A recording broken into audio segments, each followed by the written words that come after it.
GOAT district, you know the Pope listens. Dynasty our religion, for the blokes missing. On all of these trades, on all of these plays, on all of these grades. By the end of the day, y'all getting played. So, what you gonna do next? Try to fill up that flex? Send the homie a text? That trash offer's the best? You try to make it complex, then they text you back, now all of a sudden they don't make any sense?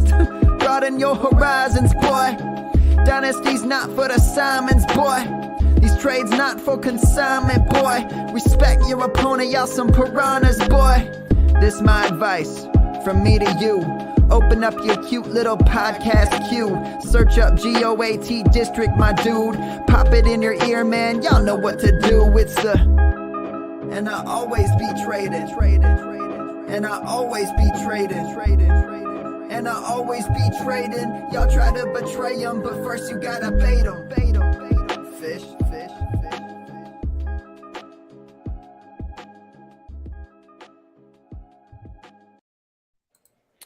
What is up, Fantasyland? We are back in the district for a monster show tonight. If you missed last night, Dan and Andrew rocked it with Matt Waldman deep into the rookie scouting report, talking everything you want to know about rookies, those deep, dirty ones that nobody's talking about. You want to check out that episode, last night's show. Check it out on the channel. We dropped the pod this morning. Dan, you guys crushed it last night. Andrew came in with a suit jacket, a shirt. I'm coming in with the hoodie. I got my crypto tee on, my sideways hat. I don't know, man. Are we is this just like yin and yang? We're just balancing it out, or we're just, which style are you preferring these days? I mean, either way. I mean, Andrew was certainly nattily dressed last night. I felt a little bit underdressed, as a matter of fact. But tonight I'm kind of going the other way too. I mean, normally I'm not a hat guy, but today I was just like, let's start with the Goat District hat. Let's get it going. But yeah. Look, last night, man, basically all I had to do was pop popcorn, and Matt's great. You wind him up and you let him go, and he's just got a ton of information. It was a lot of fun. Definitely, if you're looking for, kind of some different information than what you're going to see on Twitter, Matt is your guy, and it was an hour and a half that was well spent. Yeah, dude's a legend, man. And you guys got a lot out of him. You squeezed that lemon for the 90 that you guys had it. And it was good, man. I had real life stuff caught in work, but I managed to catch it, part of it last night and then this morning, and great show. A lot of insight, a lot of new insight. That's, this time of year, you hear everything, rookie draft, a lot of fresh new thoughts last night. So tonight we're going to get some new fresh thoughts. It's that time of year, Dan. We've got the 7 days till the draft. People are getting ready for rookie drafts. They're pumped to see where their favorite rookies are going to go. Are they moving rookie picks, not moving rookie picks? And one guy who removes rookie picks, like I move crypto, is our boy Theo. Theo, how are you, brother? How you doing tonight, man? I'm stoked. We got 1 week until the NFL draft. It's getting so real. We've been doing this for months now, getting ready for this our rookie drafts and getting to actually enjoy the NFL draft. We've got some crazy potential movement, guys like Deebo Samuel potentially being moved, and I can't think of a better guest to have into the GOAT District tonight than Scott Connor. Scott is the host of Dynasty Chill podcast, which is a great one for anybody who's a serious Dynasty player. He's also a host of Trades in 5, and he's a writer at DLF. He's also, for our FFPC listeners, a very, very good FFPC player. If you see him in one of your main event leagues, you're in for a tough one. So we're super excited to have him in and to help you guys get ready for your upcoming rookie drafts and to help improve your Dynasty teams. How you doing tonight, Scott? Great, guys. Happy to be finally on the GOAT District. And I just wanted to kind of chime in on Matt Waldman last night. That's a person that our processes from like a Dynasty standpoint are totally different. But as you'll kind of listen to the rest of the show and some of the stuff we talk about, I rely on people. One of the biggest pieces of advice I can give people in Dynasty is learn where to find information that's different than how you're thinking. And he's somebody that comes at it. I mean, he talks about all the time, like he'll literally just watch the players with no context. And he gets a lot of guff out there sometimes for his rankings, for some of the misses that he's had, but he's literally analyzing from a place where there's no outside information. So it's very evergreen, but it's also a really pure analysis. And I rely on people like that because I don't have the time to do what he does. So it's just kind of really cool to have a guest like that really open up. So I just want to throw a shout out to you guys for that show. It was very good. Yeah. Appreciate that. Well done, boys. And tonight we have a huge one, Theo. You know, like we said, we kind of split it into three, like the old days. We're going to hit the macro strategy dynasty. Like you said, you know, Scott is definitely a sharp when it comes to the redraft. So we'll definitely pick his brain on both sides of the ball there. And then we'll get into some rookie talk, obviously with the NFL draft. We love getting fresh takes. We love hearing what our guests are thinking with these rookies, what's changing, how they're feeling going into the draft. And then my favorite part of the show, of course, talking dynasty trades, guys. We haven't done this in a while, talking about trades that we've been rocking in our own leagues, you know, specifically probably on the FFPC. Guys, let's jump into it. Theo, start it up, brother. So Scott, you manage a large portfolio of fantasy teams. How do you sit back in the offseason and assess each team? And what sort of moves do you like to make before the NFL draft? Do you just take a step back, or is it kind of a real process going through each one? Yeah, I mean, I think if you consider yourself to be a portfolio player, and I would say really anybody that's in more than like probably 10 leagues or so can start taking this type of approach. But I think the most important thing is to just realize that, and maybe this has its flaws, but just kind of realize that you're playing with a large portfolio, right? I mean, I try to target leagues with buy-ins that are at least X amount of dollars, you know, so I really try to make sure that I have enough stake in the game so I can treat every single league like a big stock portfolio, basically. And it allows you to really zoom out and look at, you know, I focus in the off season almost all on winning on the margins. And I'll get into what that means in a little bit, but like winning on the margins is essentially ignoring specific players. Okay. Not sitting here going like, I need to have this player or I need to invest in this situation, especially in like January, February, March. I mean, look at how much has changed since January, you know? So to even look towards next season in January or February, I think you're doing yourself a disservice. You're thinking in the wrong capacity. So really my goal is to accumulate as much quote unquote value on the margins. And what I mean by that is essentially I'm looking at historic data and trying to figure out, okay, what is basically the difference between past production at certain levels of, you know, where your running back score, quarterback score, wide receiver score, and then compare that with how they're being valued on the current market. So, I mean, I'll just give you an example, like between wide receiver 2s and wide receiver 3s. Historically, once you get past like wide receiver 8 to 10 in a given year, there's not a big difference when you're talking like week to week between like wide receiver 10 and wide receiver 35 to 40. So really you can kind of just look at those cluster of players and go, okay, here's the big grouping in Dynasty where all these guys are being valued. And I just look at where can I pivot up and down in those ranges. And that's it. I mean, I'll sit here and make deals where it's, you know, I give up a receiver, say like a T. Higgins type. You know, T. Higgins for Rashad Bateman and a 23 first or something like that. I don't even care about the players. I'm just simply looking at the range of outcomes and going, that's a bet I want to make. Same thing with running back 2s. I mean, that's been a big attack for me this year is basically, you know, we have this 2017 running back class that is still hanging around. Like half those guys are still top 20 dynasty running backs. And everyone's scared that the floor is just going to fall out from all of them. And I think there's probably a couple that it's going to happen. But at the same time, the market has faded them so heavily now that I'm willing to buy back in, and I'm willing to pivot off of some of the players that I think are valued a little too high. And that's just simply because people value the fact that the floor is probably not going to fall out on them as fast. So again, it's buying the Leonard Fournettes, James Connors, Ezekiel Elliott's, but I need a 23 first on top. That's been my big move for the last 2 years, is literally pivoting within positions where I'm going to make a bet against you. Say you want my Cam Akers. Give me a 23 first and Zeke Elliott. I'm just making a bet of my Cam Akers versus your Zeke Elliott. If you don't like double me up with those two players, I smashed you in that trade. I have all the upside. I mean, that's literally what I've been trying to do for the last 2 years, and it's how I've accumulated so many 23 picks. Now, at the same time, that, you know, just talking running backs, biggest thing with running backs is a lot of the research that I've done kind of shows that once you get past like an RB8 or so, like around 16 PPR points over the last decade, it's almost entirely replaceable. So if I find a player that's in that range, you know, take like a J.K. Dobbins, for instance, I have a really hard time seeing a range of outcomes where he cracks the top 8. But he's a player that maybe somebody in Dynasty will value as a top 10, top 12 running back. So that's where I'll sell. I'm selling on the margins, pivoting down to somebody that I think can give me 75% of his production, but I need that pick. Even if I have to give back like, a high second this year, I want to get that premium 23 first. That's been one of the macro bets that I've made. So just doing stuff like that. I don't even care about the players right now. I know we're going to talk a little bit about like player shares and stuff like that, but I literally am completely agnostic on players. It's all about accumulating these marginal deals where I have more assets to play with during the season, because then I want to spend them on getting points.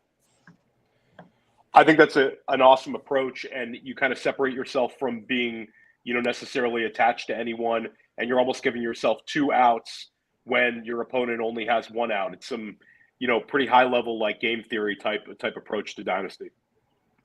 Yeah, I wrote this in the DLF draft guide we just released. I call it the 80-40 deal. I coined this like 3 years ago. And just think about it this way. You have an asset that's worth $1.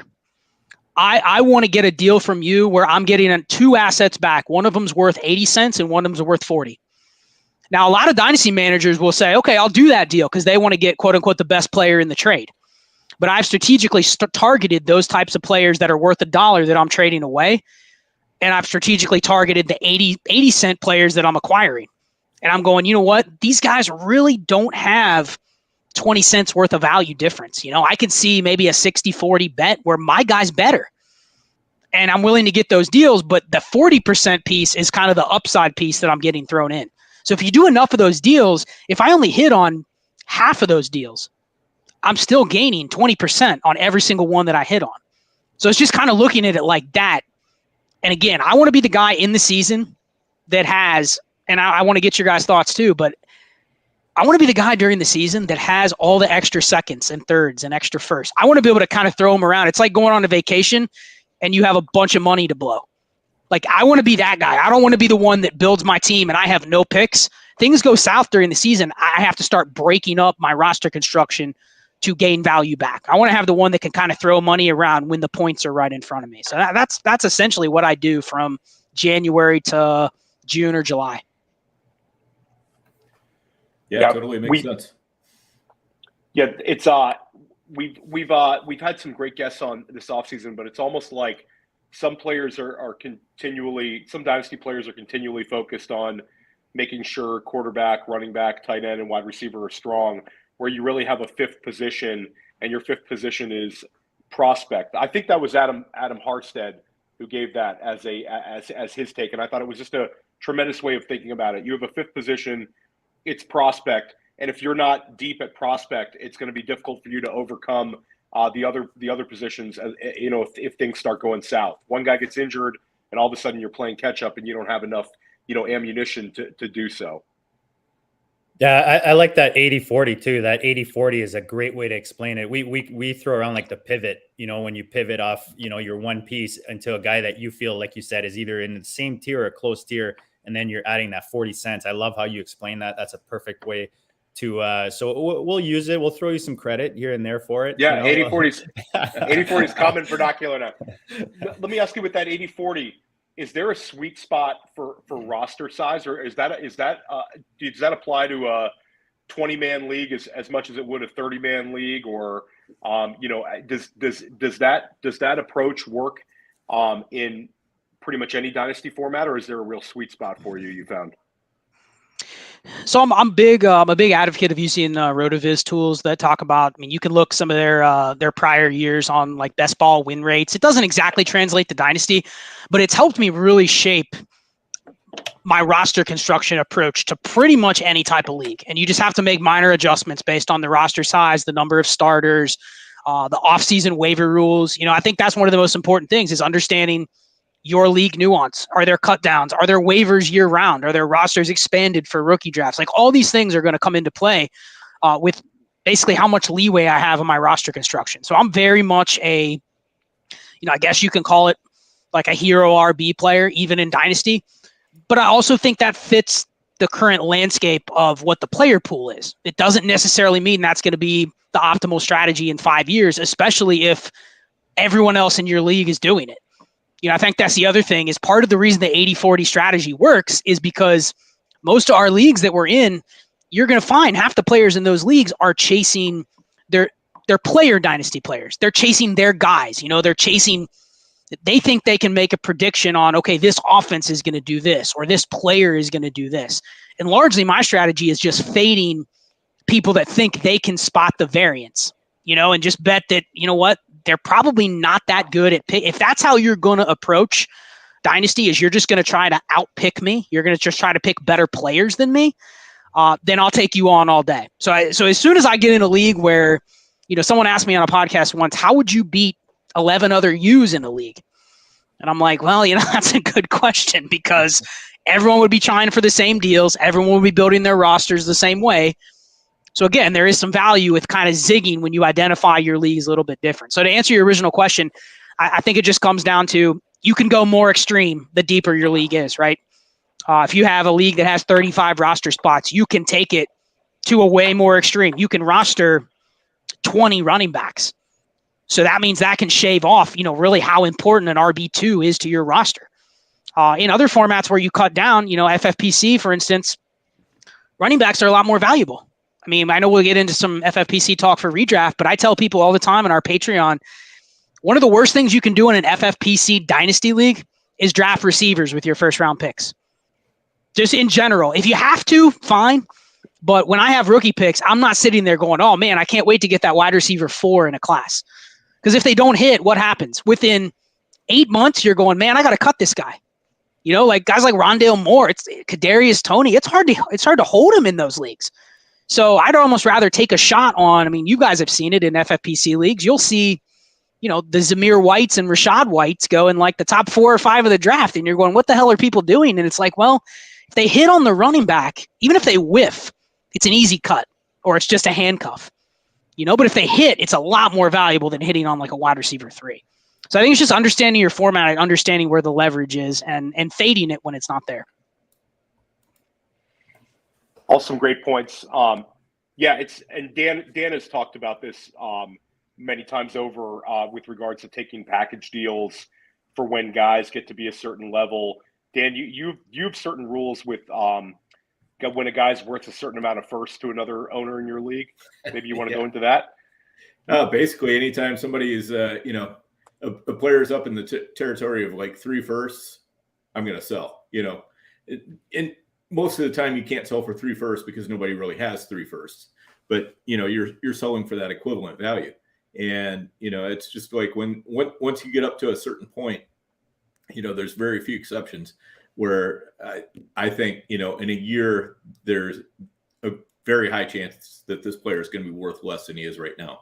So I'm just going to sell, cash out, get, don't cash out for anything, get a good deal. But if you can get what the market is saying that player is worth, then you might as well just go ahead and get that. And, try to get at least one upside piece in there, try to get that first round pick. And then, some other piece that makes sense for your team, basically, is the way I go about it. Thoughts on that, Scott? Yeah, I think it's it does depend on your format, but I think generally there's very, very few players right now in Dynasty that, and we'll talk Superflex. I pretty much play exclusively Superflex. There's very few players that you can get 3 firsts for. I mean, we're talking non-quarterbacks, it's less than probably 6. Right. And even quarterbacks, it's less than 20, less than 15 when you include the quarterbacks. And I think this has been a very unique year where we have a largely bad 2022 class. So those picks have already been devalued and they haven't gained value. Like you hear people say, oh, they'll gain value as they get closer to the draft. I haven't seen it. In fact, I think they're only getting worse, there's some bad things that can happen on draft night that make the picks even less valuable. And then you have this 23 class, which everyone's talking about, it's the next 2020, it's the next 2017. So there's like a really big disconnect where 23 picks aren't moving that much. Nobody really wants the 22 picks. And then we've seen all the running backs kind of fade away from the last couple of years. Everyone's gotten hurt. A lot of the veteran running backs are quote unquote available in leagues. But I typically don't want to pay that market price. So I've just seen a lot of stagnancy this year with like only if you're not shopping like a top 50 asset or better, it's really hard to get any moves done. So if you can get like 3 future firsts for a player, or you can get are a veteran running back and two future first, like 223 first for like Jonathan Taylor or something like that, then that you just take it. Trust the process. And especially if you're in 50 plus leagues like me, I'm like, well, one of the benefits is I might have Jonathan Taylor in 5 leagues. So maybe if I only have him in 1 league, I can't get that deal. But if I'm dead set on making that trade that Dan said, I shop him in all 5. And I don't care where my team is. It's April. I don't care that I was the defending champion. I'm going to look for that exact deal that Dan laid out, and I'm going to put it up there in 5 leagues. So I'm now fielding offers from 45, 50 managers. So I have a much better shot of getting that leverage deal that you're talking about. If you only have 1 league, I tell people all the time, if you come to me and ask my advice and you're only in 2 leagues and this is your home league and you were the defending champ, 5 firsts might not be enough to trade Jonathan Taylor. You know what I mean? Because you only have 2 leagues. If you trade him away, you're not going to win probably. So don't do that. But for my approach, we play in a lot of leagues, it's like, you can field that type of offer and really feel good about that leverage because now you have a bunch of flexibility and you still have 4 shares of Jonathan Taylor to play with in the other leagues. So I think it's all about using that to your advantage when you're playing against people that aren't in the same circumstances. Do you track your ownership percentages on players across all of your leagues? And do you worry about it? Yes, I do religiously, both high stakes and dynasty. I have spreadsheets out the wazoo. I track every roster. I can tell you at any point how many times I have a specific player rostered. I track every single draft pick that I have, so I can tell you how many 112s I have, how many 212s I have. So I track all of it on a spreadsheet. I get a lot of emails and texts through, everywhere constantly. But yes, I do meticulously track it. And with player shares, so to answer your question on, do I track it on, do I care? Generally, I have a 20% rule. So if I'm in right now, I think I'm tracking 53 leagues in Dynasty. I'm generally, once I get to about 10 on a player, I'll back off. And we're talking maybe like top 50 assets or better. And typically I do exactly what I just said. If I have 11 shares of like Elijah Moore, okay, that's right at my peak. He's a player I'm just going to shop in 11 leagues and just say, this is what I want. And there's a good chance I may get it in one of the 11 leagues. And I'll just take it. I'll take it. I've identified it as a good process. I'll just take the trade and it gets me back to my 20%. The one place I'll break that will be with top 8, top 9 quarterbacks. There's a pretty defined tier right now. If you're talking about like Allen, Herbert, Mahomes, Lamar Jackson, Kyler, Burrow, Dak, Russell Wilson, Deshaun Watson. Those 9 guys I think are very locked into being like top 12 quarterbacks for, I don't want to say like 5 years out, but I'm pretty comfortable to say as long as they're playing, it's at least 2 or 3 more years where I can keep that asset stable. So those guys, I'll be willing to go a little bit higher. And then lower end assets, another tip for rookie drafts this year, if you're on a player and you're in a lot of leagues, take the same player in 20 leagues. I don't care if I draft a 3rd or 4th round rookie in 20 different leagues because I'm making a big bet on that player. And basically what I'm doing is I'm increasing my ownership percentage to a really high point. But if I hit, guess what I have? I can hedge my bets and sell 50% of them. Exactly. Go all in on a few number of players. Yep. Go all in on a few number of players. I've done this in previous years where I'm like, well, I have all these 3rd and 4th round picks. I want to get like 3 to 5 shares of everybody. It's like, that doesn't work. Pick your guys at the later rounds or the stashes. I'm rostering Darius Geis in 16 leagues right now. People are like, Darius Geis. Well, okay. I'll just drop him if I don't need him. But players like that, I don't care how high I go because then whenever there's a sell chance, process wise, I'll just sell half of them for make a profit. Do you have as much conviction in the early rounds, or are you spreading the love more in those early rookie rounds of the rookie drafts?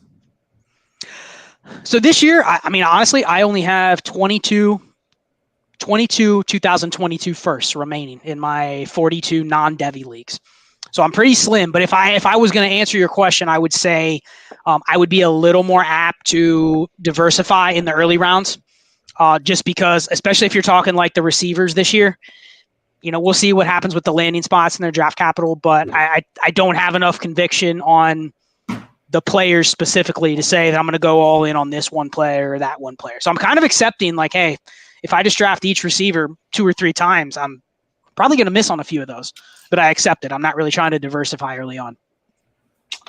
You had mentioned, having player lock. You've mentioned not having enough draft picks in your portfolio. What are some other common mistakes that you see Dynasty players making at this time of the year? Is there anything else that jumps out to you? Yeah, I mean, we were just talking about this in our patron chat earlier today. I've gotten a little frustrated in some leagues where I will send out these types of offers like Dan talked about, or just process offers, right? Like I'll go through, typically what I do is, I work a regular 9 to 5, but I'm usually up every single day early in the morning. I'll get up, I'll spend 15, 20 minutes on a league, and I'll go through and look like, okay, where can I find these process type deals? And I'll just send them out, and see what happens. I'll work maybe one or two leagues a day. I think one of the biggest mistakes people make is they don't pick a lane.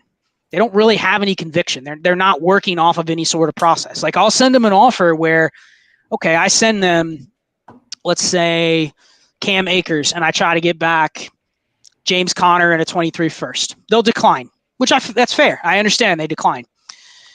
But they might leave a comment that says like, not moving my 23 first. Okay, that's free information for me, right? Like they just told me how they value the 23 first without telling me it. So because I'm in so many leagues, I'll go, okay, let me see if I can go buy 2 starters from that guy for a 23 first. So I'll send them that same offer the other way because I don't have any shame. They'll reject that and they'll go, don't want to move these players. You know what I mean? They don't really have a lane. They're just sitting there doing nothing. So that interaction has probably happened to me a dozen times where, Theo, I offer you a trade, you decline. So I go, okay, I think I can get one over on Theo. So I'll offer him the opposite trade. I'll do a 180 and see if I can get, 2 core players for you since you value the 23 first so high, right? Then you decline and you tell me, I'm not going to trade away these guys. So basically what you've told me is you're not moving your 23 first. And I also kind of know with that interaction, you're probably not going to make a lot of moves. You're just kind of going to sit pat. You're going to have your 1 draft pick. I've kind of put you into a box of you're not going to really be a threat to me this year. You're not going to be the guy that's going to accumulate a ton of value, make a bunch of savvy trades, and then kick my ass during the season. So I think a lot of owners just kind of sit there and they don't pick a lane. They don't go too extreme one side or the other, and they end up just finishing, 5th or 6th or 7th or 8th. That's the worst place to be. Yep. That's the butthole pucker effect. It's like some people, they see the trade in their inbox and they're like, no, I can't do that. I can't do that. They're just so afraid of losing a trade, that and it's exactly that. You can offer them both sides of a deal and they're still like, nah, can't do it.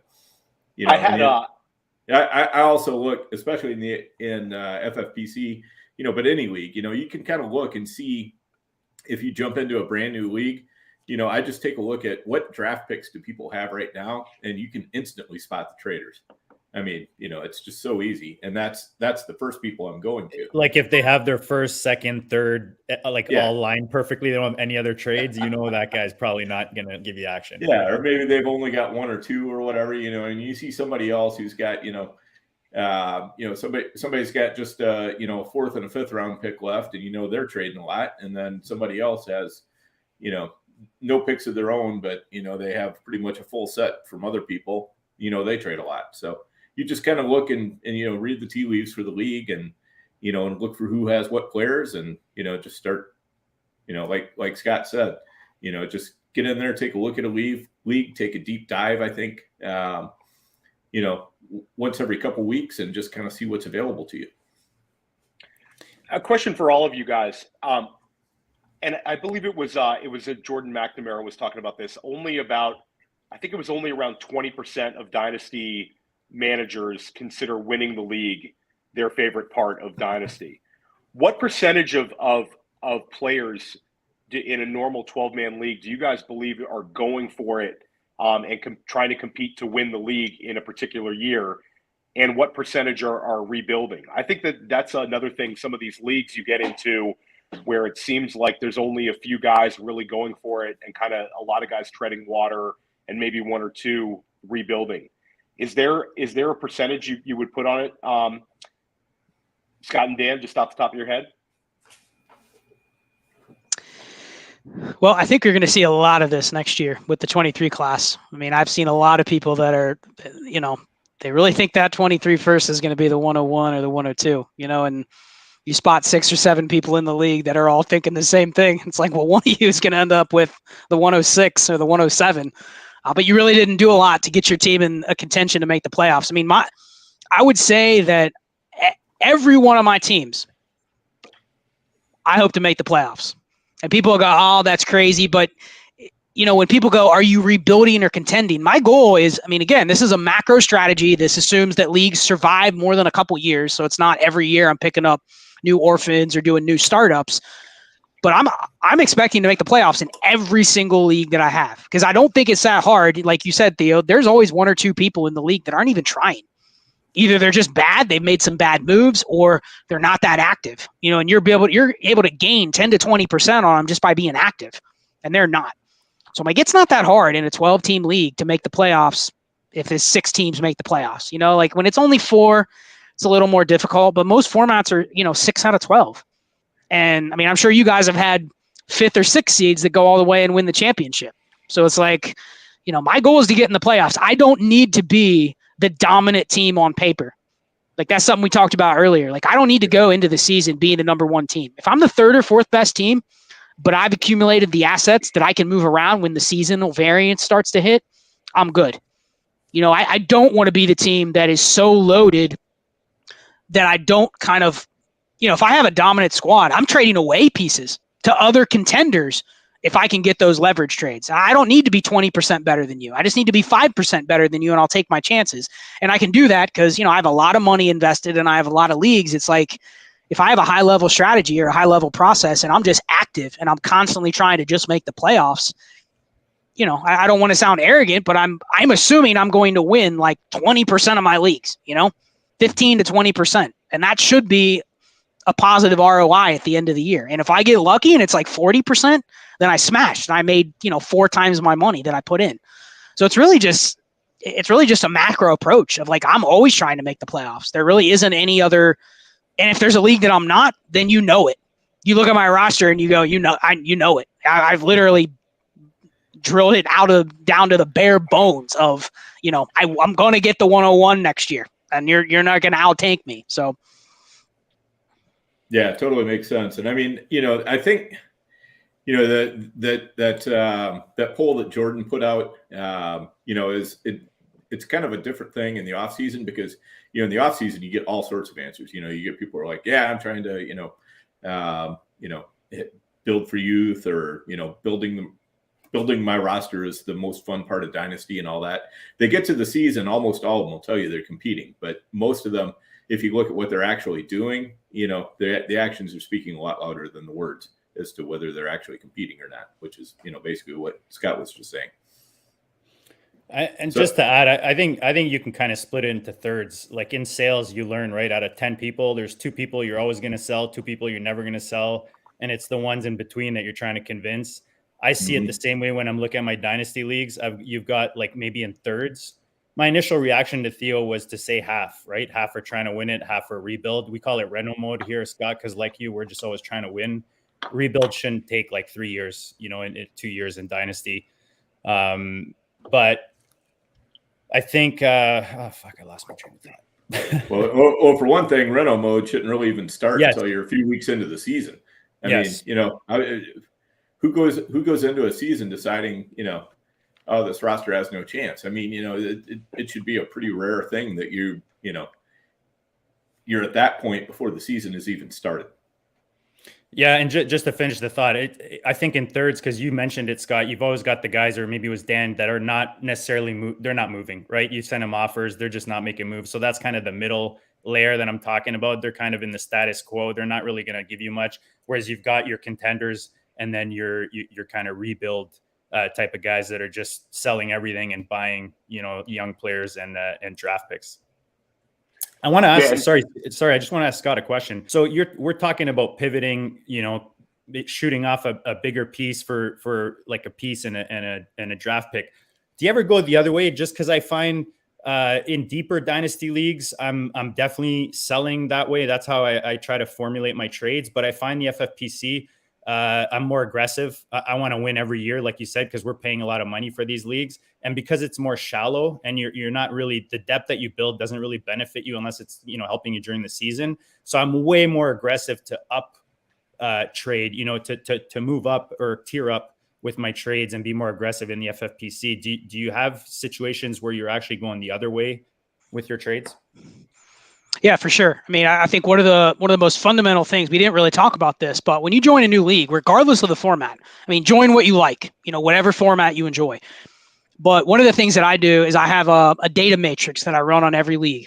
And all it does is it gives me kind of like a power rank or like an overall power score on what the value of each roster position that's in the starting lineup is and what the value of a roster spot is. And I think that's huge. If you're talking FFPC, you already know just after playing for a couple years, you understand like what the waiver wire feels like in the season. You understand what the rookie drafts are like in the off season.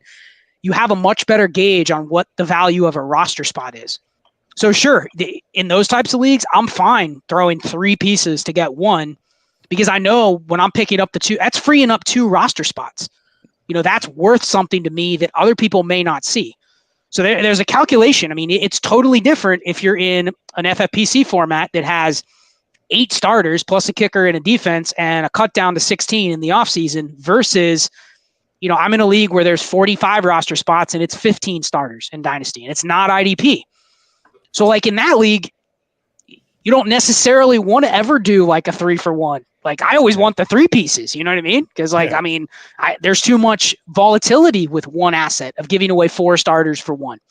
So the value, and it's a 45-man roster. So the waiver, the extra roster spots I can fill on waivers are not worth that much.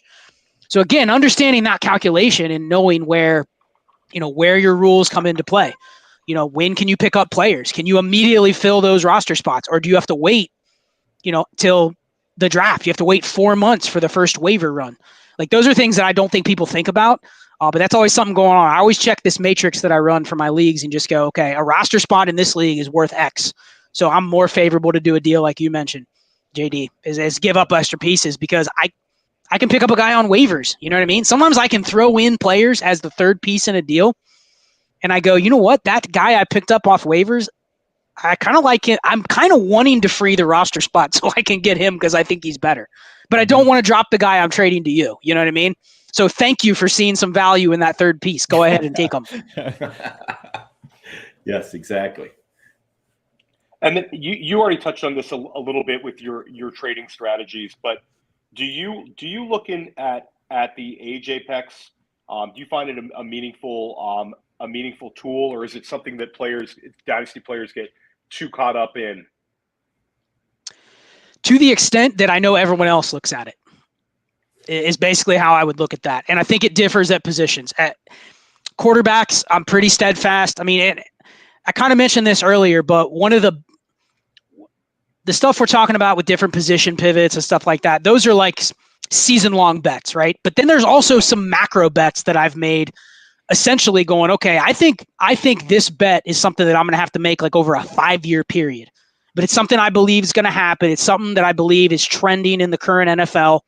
So I'm going to kind of gear the way I'm playing towards that and assume that it's going to still remain the same for the next 3 to 5 years. And one of those is those elite quarterbacks that I mentioned. I mean, this is the best quarterback landscape we've had and since I've been playing Dynasty since 2014. Like, of all the guys in the top 10, I have a really hard time seeing any of those guys fade away in the next 3 to 5 years. I mean, one of them might get hurt or one of them might go down a little bit, but for the most part, they're probably the most secure assets. But then at other positions, it's like, at the running back spot right now, I'm kind of just making 1 or 2 year bets on every running back. I don't care if they're 21, 22, 23, because one of the macro bets I've made at running back is the usage from the running backs over the last couple years. I don't think the NFL is geared towards really finding bell cows anywhere. They're few and far between.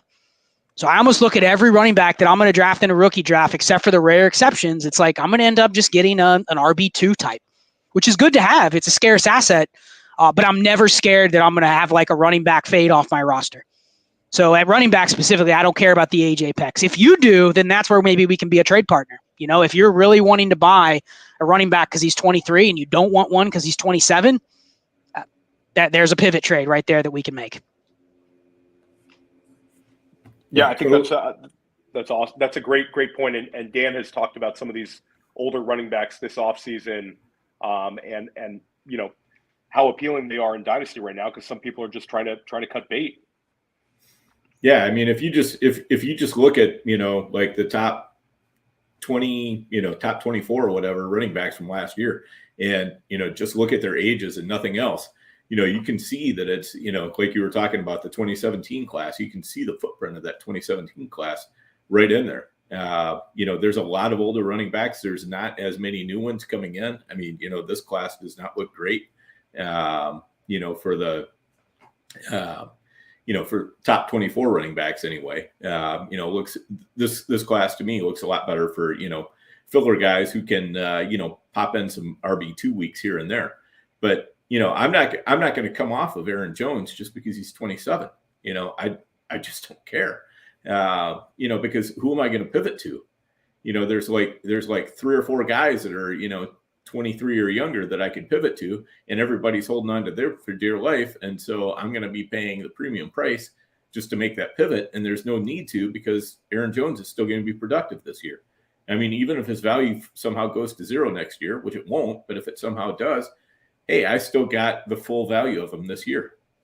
I think you got to go year to year with running back anyways. That's Right. the only way to play the position. I mean, unless you, like you said, Scott, you score like a Jonathan Taylor or something like that. Obviously you want him for more than a year, but a running back, I think in general, you plan a year at a time and you'll win in the long run. Well, think about if you had Najee Harris or Jonathan Taylor and you rode you got all the points last year. And now you're able to, I mean, I just saw a deal today. It was a 12-team start 10 superflex, but a guy traded Jonathan Taylor for the 101, which he plans to draft Breece Hall. He got a 23 first and Devontae Smith.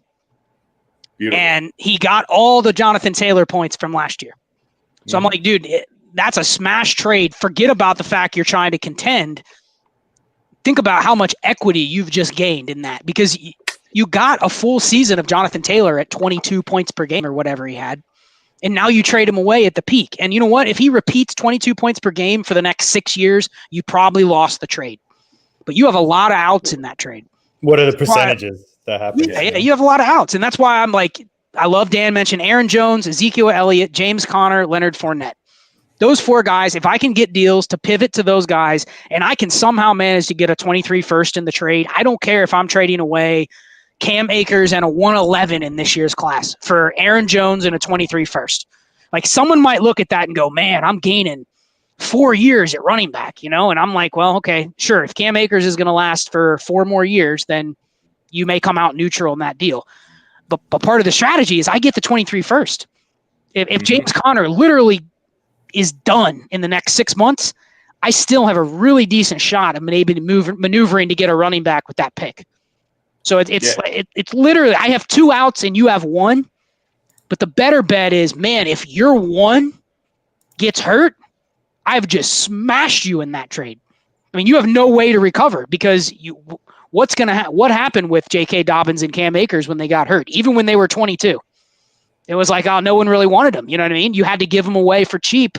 So it doesn't matter really how old they are. If a running back starts to fade or gets hurt, we know their value is just going to plummet. So you don't really have a lot of outs. There's a lot of risk in those trades that you're making if you're doing that type of deal. Guys, we got to give a quick, sorry, Theo, we got to give a quick word to our friends over at the FFPC. We're talking about the leagues. Guys, dynasties are rocking right now, whether it's Triflex, they got the RotoViz Triflex. They've got the dynasty startups with the 1 QB tight end preems. Best balls are flying. They've got a new best ball tournament. Is it 100 buy-in, or is it still the 125? I believe it's 125. It's still 125. Okay, still 125. Yeah. Theo and I were going to jump into the last one, and then they were down to the 2-hour clock, which is just, that's suicidal, man. Those 2-hour clocks, unless you're just chilling at your desk 24/7, those are a little testy. But guys, like, there's no lack of options right now. I know Theo's in about 4,300 startups right now. Dan's rocking one with actually against Theo with Andrew. I'm trying to sign up for one of these 250 triflex, and everybody sign up for the best ball. I don't know. I want to know what you guys think about dynasty best ball leagues. That's what for high stakes. I want to know what you guys think about that. Not for me. It's tough, right? Tough to get into. Stay away from the best ball. Stay away. It's tough to get into, guys. Right? They're just less fun to me. And just smash on the other options, guys. That doesn't mean, like there's so many good options at all price levels, $77 all the way up to what are the biggest buy-ins, Dan? Is it 12? Do they have 1250 for $12.50 is the biggest new ones you can get in right now. Okay. They do have a couple $2,500 leagues, but I don't think they're planning on opening up another one this year. So the only way to get into one of those is with an orphan. But sometimes the orphans are pretty attractively priced in those. So, you can get in for a pretty cheap price if you really want to. Yeah, guys, it's the best site to play on fantasy football, myffpc.com. If you're not already on the site, tag one of us, Dan, Theo, or myself, and we'll hook you up with a sign-up bonus that'll you'll get a entry into a best ball or credit you can use towards a dynasty or redraft entry. Also, the main events are starting to fill up, guys. The football guys tournaments, they've got a early bird sign up where you get a free $35 credit. We had a great segue to our next question. Scott, you were just touching upon Jonathan Taylor. It was a tremendous thread that you tweeted. I retweeted this one, and I'll retweet it again after the show. But you tweeted about how there's only been 24 running backs since 2012 that have hit the 20-point per game mark. Are running backs like that becoming more or less rare? And how do you value a running back who has shown he can cross that 20-point per game threshold?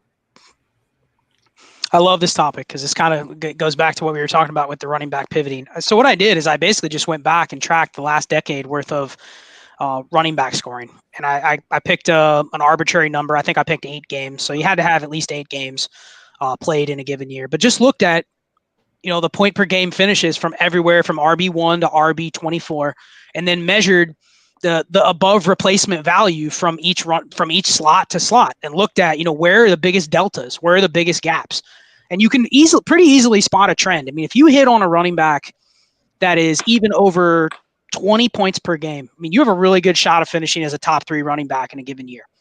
And we're talking about, if you hit on one of these mega 25 point per game seasons, the Todd Gurley's, Christian McCaffrey's, Le'Veon Bell, like 7 years ago, we're talking about they're literally doubling up like the RB2s, right? So the above replacement value you're getting there is massive, pretty much bigger than any advantage you could have in any other position. And it slightly lessens like RB2s, RB3s. But once you're outside of that top 3, then you get into like another tier where like RB4 through RB8 historically, you're talking like 16 to 19 points per game. Those guys are difference makers. They're definitely helping the win rate of your roster. But once you get outside of that, everyone's basically the same. They're replaceable from week to week if you have the right roster construction. So that was the point of that thread, was just looking at, okay, where are these tiers, these macro tiers at the running back position, and then where do our dynasty values not align with players that could finish inside of those tiers? And I also tracked the number of snaps, targets, opportunities, receptions, carries, everything that it kind of takes to hit these thresholds, and just establish a baseline. And I'll just blindly ask somebody, so here's the numbers for like historically to finish as the RB6. You got to have 328 opportunities in a given year. So that's targets plus carries. And I'm like, there's not a lot of guys that can do that, period. Like if you just look at 20 people doing projections, you're not going to have a lot of players that are projected 325 plus opportunities. So right there, if you can find a player that's being valued as like a top 8 dynasty running back, yet clearly all their projections say, okay, they're only going to get 275 or so touches, I almost just put them in the bucket as they're like an RB2, but they're being valued as an RB1. So that's a player that I'm looking to make these pivots off of. And the market flows with different players at different times at different values. But I think the point of that thread was once you get outside of the RB8, historically between the RB9 and the RB21, you're talking about a difference of less than 4 points per game. And that's a massive group. And this is a week-to-week game. That's the other thing, is just because a guy scores 15 points a game on a season doesn't mean he's more effective week to week than the guy that scores 12 and a half. You know what I mean? So it's a roster construction thing. So that's been a massive takeaway for me this year is like there's RB2s are replaceable. I can make up for an RB15 if I have 5 backup running backs on my roster in place of that one player. So now it's like, okay, how many roster spots can I do that? I can't do it in FFPC, right? I can't roster 20 running backs. But if I have 35 roster spots, I can get away with shedding some of my excess at the RB2 range, specifically those guys that don't hit that criteria. So it's just looking at things like that and going, I know everybody loves J.K. Dobbins and Cam Akers, but their range outcomes is just probably not much more than RB2, RB9, RB10, or RB20. But I'm selling entirely in that range no matter what. And I think a lot of players really overvalue the RB2 position. I think you find that an awful lot in redraft and in Dynasty. And it's been, why some of the, the highest stake formats that there are have been won by these hero RB teams. It's a great approach. And like you said, you can kind of make up for it at RB2. And I think people just get really, really caught up in that position. Yeah, and it goes for this. It's the same with quarterback twos, quite frankly, in Superflex. They're the same thing. So if you ever find yourself in a position where you have excess, I look at a roster. You mentioned, what do I do in the offseason? I look at this roster and I have 3 top 20 running backs. My first goal with that is to shed one of those guys. I don't necessarily care who it is, but if it's 3 players that are all within that same like RB8 to RB20 range, I'll just take the best deal. I don't really care which one because it's a roster construction thing, right? I only really want 2 of those guys going into the year. I don't want to be overweight from like an exposure standpoint at that position because it's a very low leverage position. It's the same with QB2s. If you're sitting on like Derek Carr as your QB3, someone else probably wants Derek Carr. So I don't care if I'm contending or whatnot. It's an auto sell because I don't want to pay for placeholder value in Dynasty. Period. A lot of people like to pay for placeholder value because it feels safe. They don't necessarily want to have to scramble every single week for, who to pick from their bench to start. But you don't want to pay for safety or placeholder value. So sorry, JD, I know I interrupted you, but I think that's an important point. You don't want to pay for just replacement level production when it has high market value. Don't worry, man. As usual, I forgot my question. I'll get back to it. Well, you kind of hit this briefly before, Scott, but do you have a similar threshold for the wide receivers? Like what you were talking about with the running backs, anybody past running back 8 is kind of the same. And I believe you were talking about the same thing for wide receivers. Once you get past a certain point, it was wide receiver 8 or 10, something like that. Yeah. Then there's a pretty broad flat tier where you're just looking to make moves and, take the guy who's ranked wide receiver 13 in Dynasty and trade him for the guy who's ranked wide receiver 25, something like that. Is that a good way to put it? Yeah, and I think it's very fun to do this exercise year by year because a couple of years ago, wide receivers were largely being, I don't want to say faded, but they were not nearly as valuable as they are right now. Right now, I think like Theo mentioned, the hero RB strategy is kind of catching on at a much higher rapid pace now, where there's a lot of people that are overvaluing wide receivers for exactly what I just talked about. They feel safe. They feel like, okay, this guy's pretty solid. He can give me 13, 14 points per game. He can give me a wide receiver 22 finish. Like, that's valuable. But at the same time, with the conversation we've just had, what did I say about my macro bets at quarterback and running back? Like, if I go into a future draft, I may have a couple future firsts next year. I'm not targeting wide receivers. If I end up with wide receivers, then great. But I'm focusing on, I want to hit on one of these guys that could be an elite running back. I want to hit on the next elite quarterback potentially. So I'm not really focusing on trying to draft my way to get more receivers. I call it like a threshold, and it's different for every league. You can calculate it kind of using just what I talked about earlier with like this scoring matrix that I come up with. But let's say we have a league where you start 3 receivers and 3 flexes, okay? So essentially you can start 6 receivers in a given week. So we know that it's typically in just a PPR league, it's optimal to start a receiver in your flex. So I can start 6 every week. So I really want to target a certain threshold. Say it's like wide receiver 45 or so. I want to roster 8 or 9 receivers within that threshold, and then I'm done. I don't want any others. I don't want any on the back of my roster. Those are just extra fillers. I'd rather top heavy. That's like the FFPC.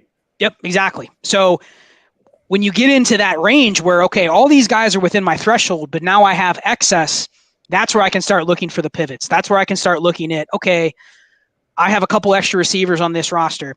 I'm fine taking the reroll, even if I know he's a good player, right? Like, even if I know it's a good player that I like, being able to liquidate that into a pick, which now could be any position, or it can help me maybe upgrade my quarterback or something like that. That's the goal. So it's really not as much about receivers that don't matter, but it's more about there's not a lot of difference, especially week to week, between, say, wide receiver 10 and wide receiver 30, wide receiver 35. So you just exploit the dynasty market. And then one more thing I'll add is I've done a lot of research on quarterback efficiency. One of the things I've come to a conclusion on is efficient quarterbacks typically can carry these threshold receivers into the higher end of the production range. So you may have, like, there's probably 40 guys in the league that are capable of being a top 12, top 15 receiver. But if one of them's tied to Aaron Rodgers or Russell Wilson and the other one is tied to Sam Darnold, you can almost just take the quarterback efficiency, forget about the targets. I mean, one of my favorite stats from last year is DJ Moore, with his efficiency that he had per target last year, could have had 226 targets. He would not have finished as a top 12 receiver. So that just tells me it's not a DJ Moore problem. It's like if he would have gotten Deshaun Watson, he goes from like another guy to wide receiver 3 overnight. And it's the quarterback that's elevating him. So I think you can also do that, like what Dan mentioned. You can look at these quarterbacks and you go, their quarterback's not very efficient. So I can pivot because the market values that guy higher than somebody lower, but they might have an efficient quarterback. Because I think the quarterback efficiency drives receiver production. It's not the other way around, at least from my historical research. I think that's awesome stuff. And we see it last year with Cooper Kupp, who goes absolutely in fuego when he gets, the best quarterback he's ever played with in Matt Stafford. And just to add on your, talking about building the equity, when you draft those running backs and those quarterbacks and you hit on them, all that equity you build when you eventually trade them, the JTs, when you trade them after their big year, you don't mind going out to pay for some of these tight ends and receivers that are studs and are producing and are filling that those, you're actually starting positions, like we talked about with the receiver. And you can kind of just turn over your roster that way, draft your running backs, hit, collect draft picks, and then spend a bit to fill in those studs once they've actually proven themselves at the receiver and tight end position. Yeah. So while we're going through all the positions, let's just hit tight end real quick. Do you have a threshold on that as well? How do you handle the tight ends? So tight ends has been a wake-up call for me this offseason. I've almost totally changed my strategy on tight ends because I think we're at a point where the dynasty landscape is so weak at tight end right now that you either already have the few elite tight ends, and then pretty much everybody else, you're just trying to find outcomes where you can maybe hit on a little profit at a tight end. Maybe you buy tight end 15 and he finishes top 8. That's a win. And you probably didn't have to spend a lot to do that. And the other thing is there's a lot of content out there. We talked about Matt Waldman earlier, but there's a ton of people that we can basically piggyback their information on receivers and running backs, right? And there's not a lot of good analysis on tight end. So I decided to go back, again, the last 10 years, and I just looked at what makes up a top 12 tight end from a profile standpoint. And I was shocked at the takeaways. Essentially, if you go back to 2012 and you look at all the top 12 tight ends, and we can debate all day, does tight end 12 really matter? Does tight end 10 really matter? I mean, arguably it doesn't, but just for a cutoff point, of the last 10 years, 66% of the tight ends that have finished in the top 12 have had a 40 time under 4.72 and a relative athletic score over 7. Period. They have to have those two things, and you have literally a 2/3 chance of hitting on a top 12 tight end. Now, you can debate whether tight end 10 or tight end 8 really matters that much, but if you're just talking about trying to lock in, even on an FFPC roster where you don't have a strong tight end and you have limited roster spots, give me 2 guys I think I can trust to platoon, right? Like that's how I would probably handle it. But I was shocked at this data, and I'm going, okay, where can I exploit this? Where can I find some maybe soft spots in the dynasty market and exploit this. And it's just shocking how predictive that is. And what I then did is I look at, okay, who are the 33% of the guys that hit this mark that don't fit this criteria? What do they have in common? And I was shocked at that. It's Zach Ertz, it's Hunter Henry, it's Jordan Reed. And you know what? All these guys are guys that did it year after year after year after year. So those are my general rules at tight end. I want a relative athletic score over 7, a 40 time 4.72 or under. Or if I see like a Zach Ertz and he's produced 5 top 12 seasons in a row, I'm okay buying him. Dalton Schultz, I'll buy him. He's done it already twice basically, and he doesn't hit these marks, but he's good. He's clearly proven that he's good and he can earn targets. So that's it. I don't overthink tight end anything more than that, and I'm making a big bet that this is going to be predictive going forward. So if you like Herb Smith or Brevin Jordan, fade, because both of them are very, very poor in the relative athletic score metric. So just want to throw those two out there. Yeah, that's worth the price of admission for tonight's show. Is what we just got on tight end. Yeah, totally. That's so funny because I've spent a good bit of time this spring trying to get myself rid of Irv Smith shares, and the other one I've been getting rid of for a different reason, Dawson Knox, just because he scored so many touchdowns last year, and I don't, in an offense with as many assets in the passing game as what Buffalo has, I just don't see how that's going to continue. And other than that, I don't really see the special traits that he has. So I'm just trying to flip him for somebody who I think can get close to 100 targets at tight end, or flip him for a completely different asset, or a running back or a wide receiver or a draft pick, but just try to get out from under him while his value is still high. I will add, Dan, Dawson Knox, 9.25 RAS score and 4.64 40. So he does fit the criteria. And that it brings up an interesting point that you said you're selling Dawson Knox, because I think another thing that people get wrong all the time in Dynasty is they are way too impatient with tight ends. Period. I mean, we look at tight ends and we're like, oh my gosh, the guy hasn't smashed a top 12 season by year 3. He sucks. Let me get rid of him. And it's like, when I draft a tight end, I mean, I was going through the RAS scores for the 2022 class. But when I pick these guys, if I pick them, and it's only going to be certain formats that I pick. I mean, I wrote an article or a chapter in last year's Analytics of Dynasty that talked about where is the flex value for certain formats. And essentially, if you're not in a 1.75 or more PPR or a start 2 tight end league, you never want to flex a tight end unless they're like a top 8 tight end or better. So like there's limited formats where I'm interested in drafting some of these like day 2, day 3 tight ends in the NFL draft. But the ones that I'm drafting, say somebody like Charlie Kolar is one that I really like this year. I don't care where he lands, period. I'm looking at Charlie Kolar for his second contract. I don't care what depth chart he lands on. I have no expectations for him literally until he's in like his 4th or 5th year. So he doesn't impact the starter. I've heard people saying, oh, Dallas is going to draft the tight end, and that's going to hurt Dalton Schultz. It's like, I don't expect a rookie tight end to threaten any current NFL tight end for a couple years. Like, we have the wrong trajectory. And at the same time, you have some of these guys with really good metrics that are going into like year 5 and year 6. That's when I want to pick them back up. Right when they're starting to hit free agency or right when they've gotten a new contract is when I want to buy back in, because I just think the learning curve at the position is so difficult. And we Dynasty managers treat it like Herb Smith. If he doesn't do anything this year, people will literally almost be cutting him in leagues. And I don't personally like him, but man, you got to give these guys at least a second contract. Otherwise, you're doing yourself a disservice, because it's not a position you jump right in and produce. I think an interesting take also, your tight end thresholds also would have helped identify the players that really helped you win in redraft. The Logan Thomases, the Dalton Schultz, the Dawson Knoxes, the Robert Tonyan all hit those scores. I believe that would have been 4 for 4. And those were guys that we were able to get off of a lot of waiver wires that hit as, top, 5 to 12 tight ends over the last 2 seasons. So I think that's a really great takeaway from this entire show. Yep, for sure. Do you guys have any other questions, general Dynasty strategy questions? One thing that I skipped on the show sheet, I'm just interested because we've had the craziest amount of player movement we've ever seen in an NFL offseason. How do you handle player movement with your guys? Let's say are you more apt to try to sell on the news, or is that something you try to stay pretty even keel on? Or do you try to get ahead of it?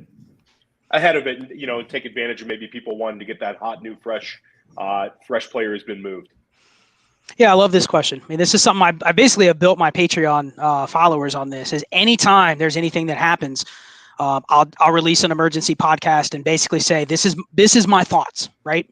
And I'll try to paint both sides of the picture. This is how I think the market's going to react. This is what maybe I would do or what I wouldn't do. But I think just to answer your question as a general theme, I think you need to be early, and I think you need to dig your heels in on one side or the other. Even if you're wrong, you're going to take some L's, right? But I think if you wait, the way information flows in Dynasty these days, if you wait a couple weeks and then you're like, oh, I'm going to go sell this player because, the GOAT District and all these other podcasts are telling me to sell him, you've already lost your opportunity. You might be able to sell him, but it's probably more on the true market value. You're not really locking in any profit. So I like to be somebody that's convicted on when a player changes teams or a situation changes. I want to get in early. I'm taking a big swing. If I hit, I'm going to make big profit. If I lose, maybe I undersold or I overpaid. But I want to get in early because I want my range of outcomes on the higher side. I'm shooting for the upper 10%. So I'm taking a big swing early and digging my heels in. Yeah, I think that totally makes sense. The first people to make the moves are the ones who are probably, you're gonna put yourself in a position, to either make a big profit or, like you say, you might take a big loss. But if your instincts are right more often than not, and again, you're doing it across a large portfolio, that's really all that matters. Is you're going to end up coming out on the positive side more often than you otherwise would.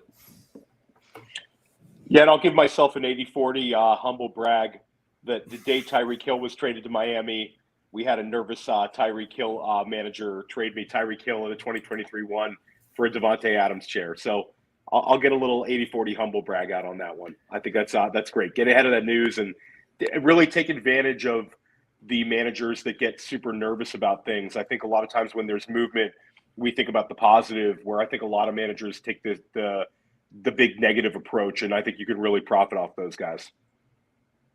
Yeah, for sure.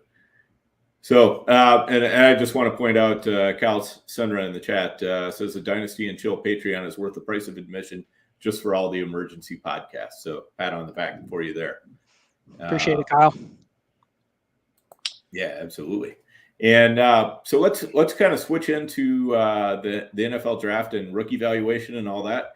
I think we kind of got the sense from you already about the draft class as a whole that you're not super wild about it. So let's just kind of put it in terms of what's your cutoff before the draft happens right now for valuing a random 23 first in terms of 22 picks. Like at what point, what's the earliest 22 pick that you would trade straight up for a 23 first? Love the question. You're going to probably be shocked, but anything after 104, I'm willing to swap straight up. And I'm not even sure. I have some 105s that I've spammed and I still can't get 23 first. So, and then we're talking random picks too. I'll send the offer to all other 11 managers and they all will decline. Who are the four that you're in, the four guys you're after? Or is it just because of the value of the picks? There could be outcomes after the draft where that's down to the 103 or the 104, where I don't even want to pick at those spots. And a big, again, I don't want to come across as I'm obsessed with the 23 first, but I think there is also, if you've studied some historic game theory and some of the historic game theorists, there is an inherent value in, we know a rookie draft has 12, if you're a 12-team league, there's 12 first-round picks, right? But there's inherent value of being able to stack a couple picks within that 12.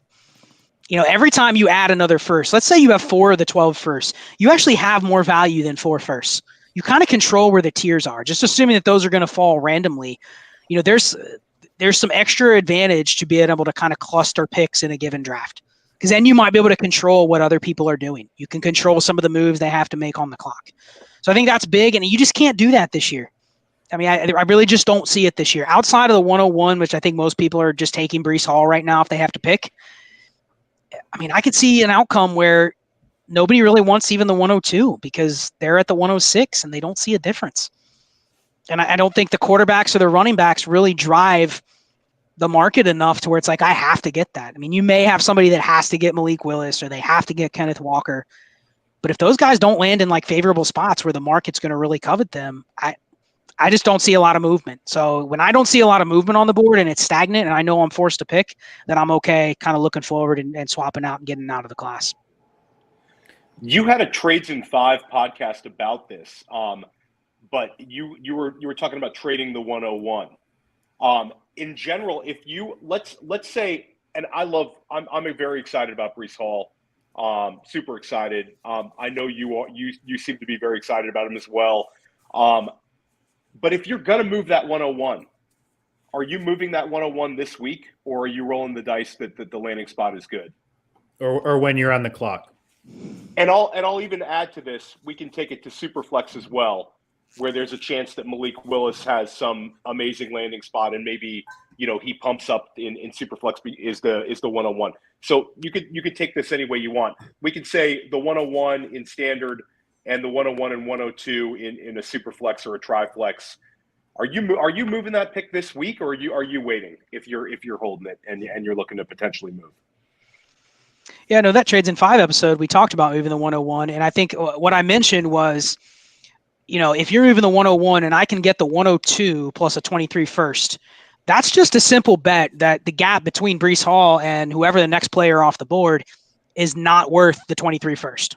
And typically, if you're able to get a 2-for-1 like that, that's two really strong assets, I'm going to usually side on that. And I may lose that deal, right? Like that 102 might be a pick where I can't move. I don't want to pick. No quarterbacks go in the top 10. Malik Willis goes outside the top 20 and it's not a good spot. And Kenneth Walker falls in the draft or something like everything could go bad to where I don't really value that 102 like a typical 102. But I think there's a lot of upside in that too, right? Malik Willis goes 102 in the draft and Kenneth Walker goes the same draft capital as Breece Hall. That's going to look like a pretty solid trade if you can pick up a 23 first. So I think it's literally just a process play, right? It's just a process play, but I need that type of deal. I don't want to trade it just to trade it. I got another question. Someone asked me today. They're a completely gutted orphan team, but they have the 101. And he's not excited to put in a running back on the 101, right? It's going to take him probably 2 years to build the team up. And the best offer he could get was like 3 mid to late firsts in this class. And he asked me, with the threshold wide idea that I talk about with wide receivers, he can probably get 3 of the top 7 receivers in this class.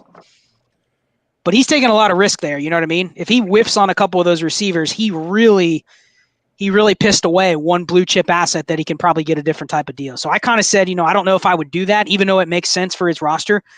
So again, if I'm trading the 101 today, it's a very strong 80-40. It's probably more like an 80-80 deal, and I'm trying to capitalize on the fact that everyone thinks Breece Hall is one of those difference-making running backs. Right, and you don't always have to make that trade right away. I mean, Breece Hall is, if he's still the 101, you can go ahead and make the pick, and you've still got the entire offseason to move Breece Hall. You don't have to, just because you can't do it in the rookie draft doesn't mean that, you should panic or anything like that. If you just take it and move it later, you can end up with some pretty wild deals like that. Like last year, I took Trey Sermon at, the 106 or 107 or whatever. And, during the preseason, Trey Sermon Love Fest, I was able to flip him for James Robinson and a 23 first. Right. So I did that. And then during the season, James Robinson's going nuts. So I flipped him for another 23 first. So it's like I took this 106 that, I just kept looking at Sermon. I was going, this is a 3rd round running back, and I had to spend the 106 to get him, but I just didn't like anybody else that I could get at that spot. Couldn't trade out of it. I just had to make I had to make the pick. So I made the pick. I I was just like, okay, now I'm going to look to flip him. And that was kind of the whole idea. And so I ended up, that's when everything goes right. But, you end up with Trey Sermon, who's a total washout, and you get 222 firsts out of it. And then I flipped one of those for a 23 first. So, you just got to keep moving the assets. Dan's just out there creating orphans year after year after year. Try. I mean, he just illustrated exactly what we talked about earlier, right? Like, yep. you cascaded in 2 deals, Trey Sermon to 2 first-round picks, and you left probably 2 managers in the wake with those deals. And sometimes, again, you probably don't feel bad about it, but at the same time, you could have been on the other end of deals like that. I typically don't find myself on the other end of those deals, though, because I can identify where I don't have any leverage. I'm betting on, hey, I have one range outcome here, and if that doesn't go my way, then I'm in trouble. So even though it was a bad pick with Sermon, you got out of it at a prime return after a couple deals. That's awesome. The preseason hype is a good selling indication. Yeah, it is a really good selling point. And a lot of people, they start holding on tighter, and it's like, no, this player still has not played it down in the NFL, and if you can get somebody to value them for, even more than what you paid, why not take the profit? And my question is, Scott, I just want to know do you play best ball? That's the only reason I wanted to ask you earlier, because you're talking roster construction a lot, and a lot of it really applies to best ball. So I was curious how much best ball you play, if at all. I hate best ball Dynasty. I think it takes a lot of Dynasty. Just redraft best ball. Sorry. Yes. I do okay. Best ball. I play FFPC, Underdog, but those are more just honestly just fill downtime during the off season. No, but because we talk about on the show how it really helps your Dynasty game with regards to roster construction, and that's where when you're talking, I'm like, this guy for sure plays best ball. Redraft. Yep, it definitely helps you kind of think in a macro mindset when you're thinking Dynasty, even though it's not, best ball scoring, it definitely helps, no doubt. Yeah. And I think Dan had a great point about, even if you're not necessarily sold on a player, using your draft pick to take him and then moving him later on, you kind of have to assess the market. I think this year would be a great example would be potentially maybe you don't like Kenneth Walker this year, but if the draft lands like we think maybe it could land, and it's Kenneth Walker, and you have him, you're holding the 102, and you might be better off taking Kenneth Walker than taking the player that you might have right ahead of him, because that value might go up, and there's going to be somebody in your league who really sees Kenneth Walker as the guy they wanted to walk away with in this draft. Whereas, like we talked about the wide receiver position, there might be 3 or 4 guys that are, in that same tier. So I think that's a great point by Dan, is taking the players that are going to gain the most value is really an underrated thing in Dynasty. And I think that was a great point. And you just nailed it this year, Dan, with that move. Yeah. Now, if only I could have done the same with Terrace Marshall, but oof. Yeah, that was one I was definitely wrong about, but oh well, it happens. So how about do you have any in the Superflex and tight end premium? How are you valuing the quarterbacks in relation to the running backs and wide receivers, Scott? Do you see much value in this quarterback class? If you're forced to make picks, where do you slot those quarterbacks in? This is one of the toughest things, because I think generally the quarterback evaluation is very much draft capital dependent for most people. I've almost kind of given up with trying to follow people that tell me quarterbacks have these traits and all this kind of stuff, because ultimately, if you're not a first round quarterback in Superflex, it's really hard for me to be interested.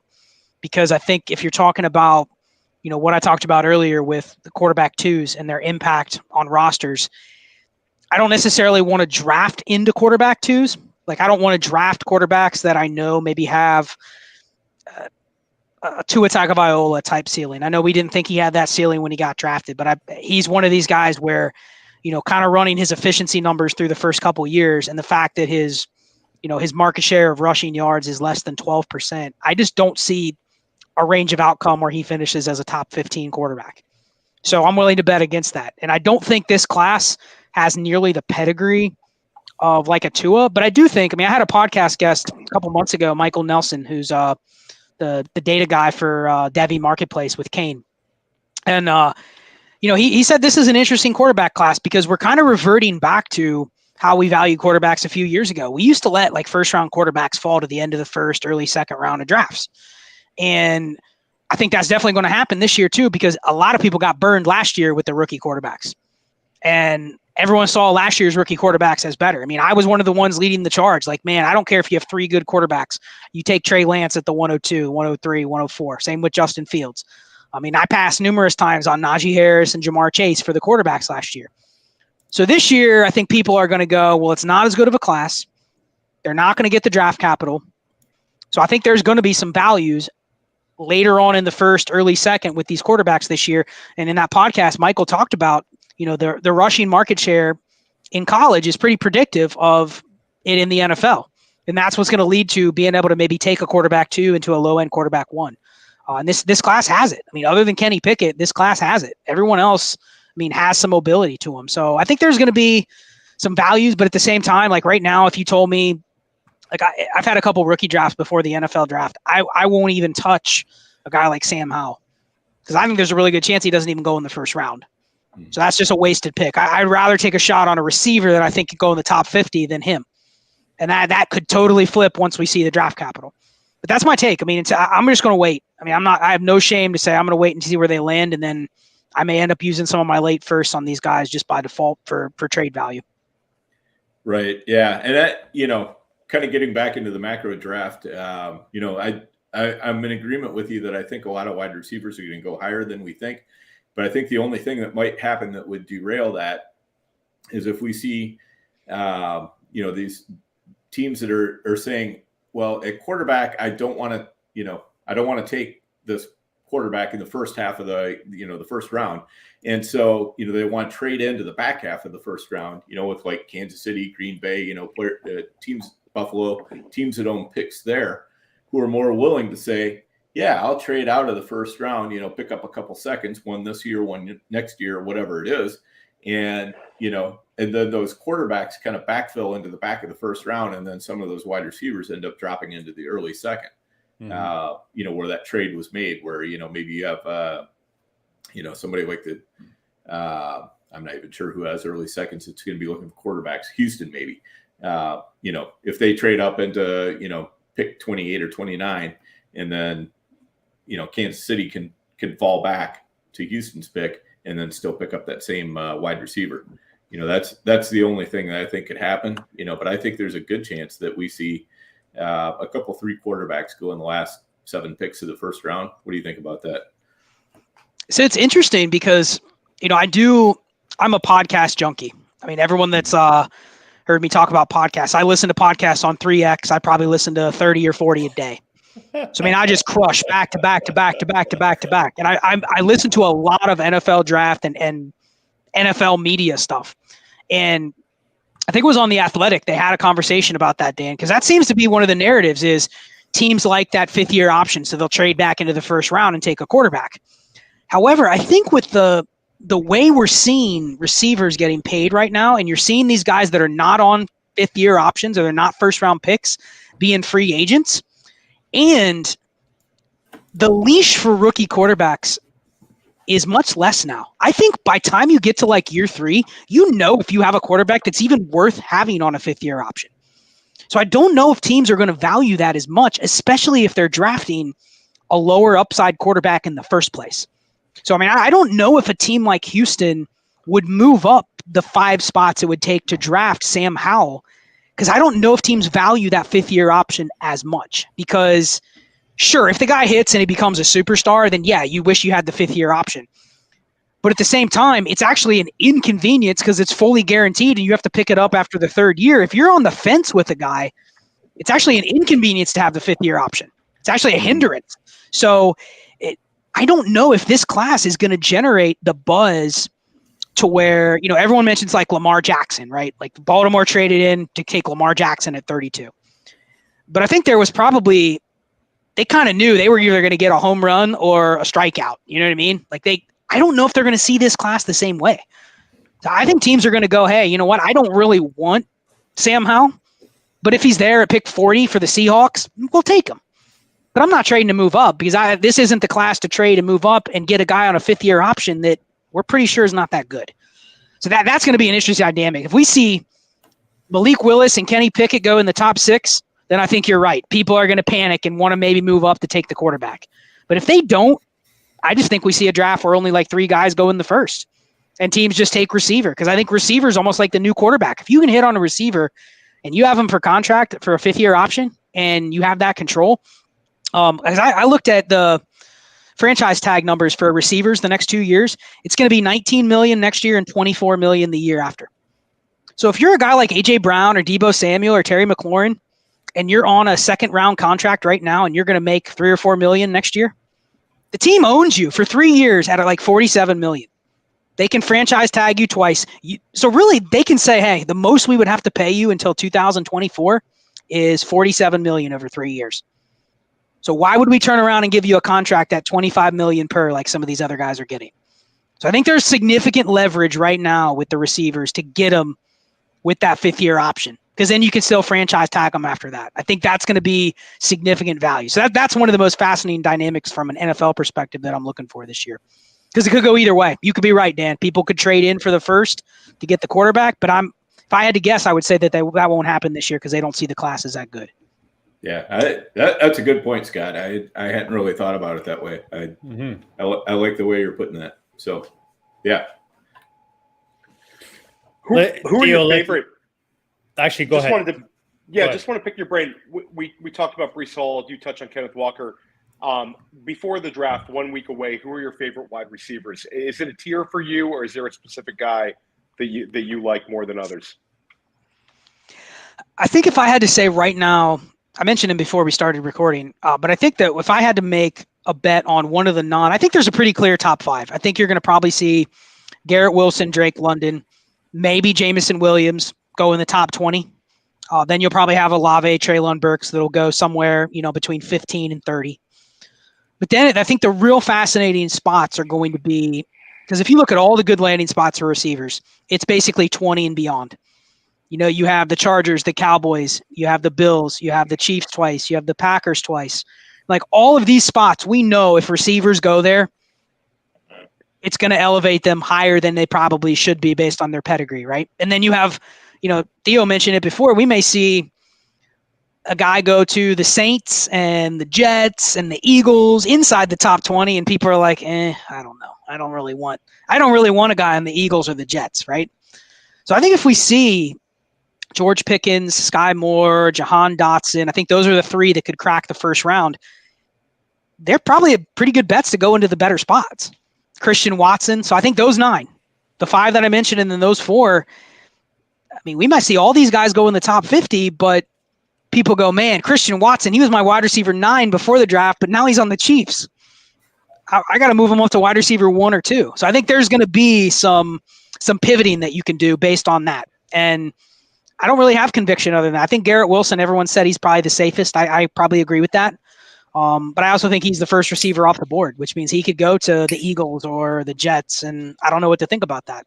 They don't check the efficiency boxes that I talked about earlier. So that's fascinating. Mm-hmm. Last thing I want in a rookie draft is anything safe. Just we got to give a shout out real quick. Underdog right now. We talk about best balls. You want to play on your phone. Maybe you don't have time. You're at work. They got big tournaments going on right now. They have the rookie sophomores back. You want to draft NHL playoffs, NBA playoffs. They got every sport on there. All kinds of best balls. Use the code district, guys. You get a sign up bonus up to $100 matched, free money in your face. Go check it out, guys. Underdog. Either you can download the app on your phone or go check out the site. Sign up today and just add to that FFPC, portfolio that you've already started building, and keep building those W's, man, and building that bankroll. You guys ready to talk trades, or we still have some more business to talk about before we get to the fun stuff? No, let's head for the fun stuff, man. All right, let's do it. Let's give our guests first. I know everybody's excited to drop their cajoons on the table, but we gotta let the guests give us a taste of what he's been doing in the last little bit. Yeah, I mean, I posted on Twitter today, so I guess I'll just go there. I actually traded a 23 first time I've traded one in a year, and just kind of random. It's just one of those leagues where I'm like, you know what, I'm gonna shake things up. One of the benefits of being in a lot of leagues is you can kind of pigeonhole some and say I'm gonna take a little more risk here. Maybe fade the 23 class altogether in this one league, and then accumulate the picks in another. But I moved. It was a 14-team super flex, 12 starters, so really deep league. And I moved, and I'm pretty solid at quarterback. I have Hurts, Burrow, Trey Lance, Trubisky, and Mariota. So I'm pretty sure I can get through this year at quarterback. But I moved my 23 first and the 204, which is basically the 19th pick, along with James Washington for Cooper Kupp and Boston Scott. And it's just a pure process move. People go, Boston Scott. He helped me move James Washington for a running back. James Washington is a filler that basically is wasting space on my roster. And I was able to exchange him for a running back. I bet you if I would have sent James Washington for a running back, most people wouldn't have accepted it. So I kind of hit him in a deal and essentially paid 204 and 23 first for Cooper Kupp. And, it's a league. I definitely think I'm a top 3 or 4 team. So we'll see what happens. But I don't have the insulation of my pick. You got us all deep in thought here. That's yeah. That's. I mean, I in general, I like that deal for you. When you're trading off a 23 first, you got to have a plan for it, and I think that's where you're at. Yep. And I think Cooper Kupp can be even more impactful as a difference-making wide receiver in a 14-man league. Right. It's such a big difference maker. If he's the wide receiver 101, or if he's even the top 5 wide receiver this year, I think it gives you a real leg up. And Boston Scott, also a 14-team league, gives you a bit more value than, if it's kind of the FFPC usual shallow league. Well, and I was already built the way that I typically construct my team. I have DeAndre Swift. I have 3 quarterbacks with Hurts and Lance and Burrow, and then a couple backups. And I had a bunch of extra receivers. So that's one of those teams where I'm like, okay, it's 30 roster spots with 12 starters. I really want to try to lock in, that 5, 6, 7 threshold receivers.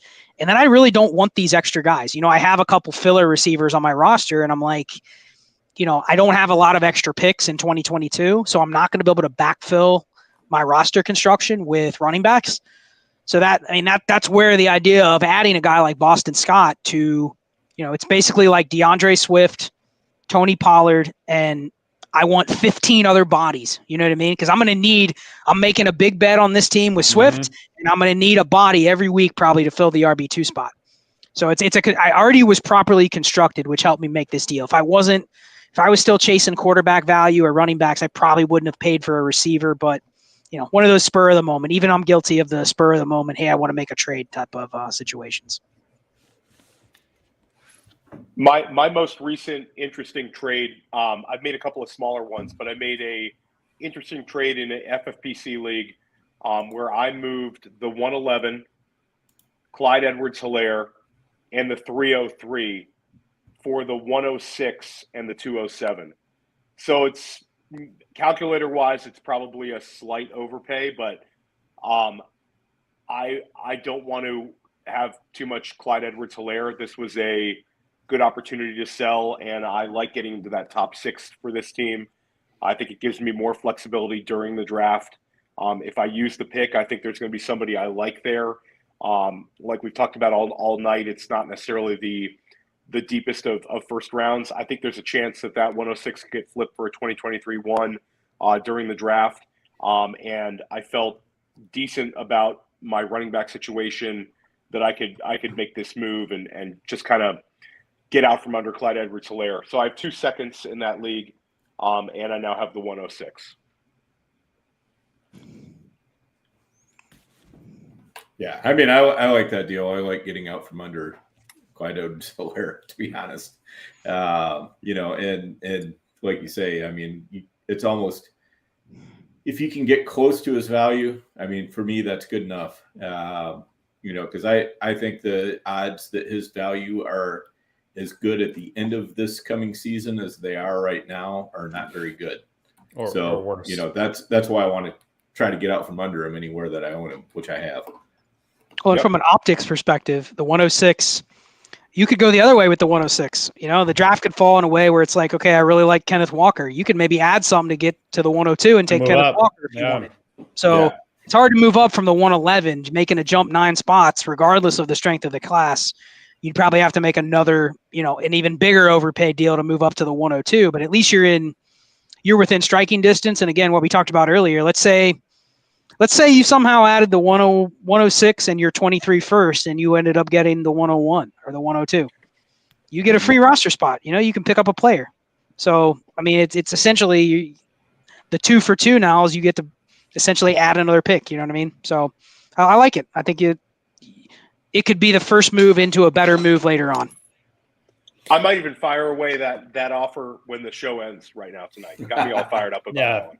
And I think that's key, man, what Scott's talking about. I think people look at the individual trades too much, the winning the trade. If you have a plan in mind, like anything else, and you're getting yourself closer, like you said, and, you know, my trade is an example of that because I was trying to get a 2023 first, obviously, and I ended up taking like a 112 because I'm thinking when I'm on the clock or if I pair this up with something else, I can either move up or I can get myself that 2023 first, as opposed to what I had previously. So I think that's super key what you're talking about there. And I think, Theo, you played it well because, like you said, either someone falls or you just have more artillery now to get to where you're trying to get. Yep. Dan, you want to go or you want me to go? You go first. All right. So this one, no picks involved. Superflex league. I had 4 quarterbacks. I had Dak, Cousins, Fields, and Davis Mills. And I was weak at running back, so I traded Justin Fields, Allen Lazard for Saquon Barkley, Adam Thielen.